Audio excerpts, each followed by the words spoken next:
গৰু মহ বা ছাগলীৰ গাখীৰ নহয় এইবাৰ চৰ্চাত গাধৰ গাখীৰ গাধৰ গাখীৰ পান কৰি চৰ্চাত বাবা ৰামদেৱ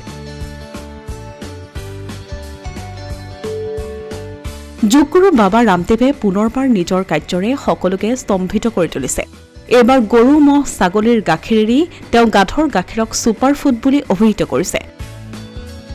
পতঞ্জলি যোগপীঠত যোগাভ্যাসৰ সময়ত বাবা ৰামদেৱে গাধৰ গাখীৰ উলিওৱাই নহয় সকলোৰে সন্মুখত পান কৰি ইয়াৰ আশ্চৰ্যজনক স্বাস্থ্য আৰু সৌন্দৰ্যৰ উপকাৰিতাৰ বিষয়েও বুজাই দিয়ে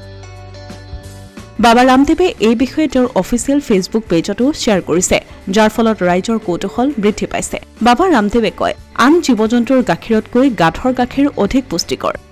ইয়াত লেক্টোফেৰিন নামৰ এবিধ মৌল প্ৰচুৰ পৰিমাণে পোৱা যায় যি এক শক্তিশালী এন্টি অক্সিডেন্ট তেওঁৰ লগত উপস্থিত থকা চিকিৎসকজনে এই কথা নিশ্চিত কৰি কয় গাধৰ গাখীৰ স্বাস্থ্য আৰু সৌন্দৰ্য দুয়োটাৰে বাবে উপকাৰী ই কেৱল ছালখন উজ্জ্বল কৰাই নহয় বয়স বৃদ্ধিৰ প্ৰভাৱো হ্ৰাস কৰে বাবা ৰামদেৱে ইজিপ্তৰ ৰাণী ক্লিওপেট্ৰাৰ উদাহৰণ দিয়ে যিয়ে নিজৰ সৌন্দৰ্যৰ বাবে গাধৰ গাখীৰেৰে গা ধুইছিল তেওঁ কয় এই প্ৰাচীন পৰম্পৰা আজিও কাৰ্যকৰী হৈ আছে গাধৰ গাখীৰক সুপাৰ কসমেটিক বুলি অভিহিত কৰি তেওঁ ইয়াক ছালৰ বাবে আশীৰ্বাদ বুলি অভিহিত কৰে উল্লেখযোগ্য যে নেশ্যনেল লাইব্ৰেৰী অফ মেডিচিনৰ মতে গাধৰ গাখীৰত vitamin A vitamin D calcium আৰু পটাছিয়াম আদি পুষ্টিকৰ উপাদান থাকে যি হাড় শক্তিশালী কৰাত ৰোগ প্ৰতিৰোধ ক্ষমতা বৃদ্ধি কৰাত আৰু সামগ্ৰিক স্বাস্থ্যৰ উন্নতিত সহায় কৰে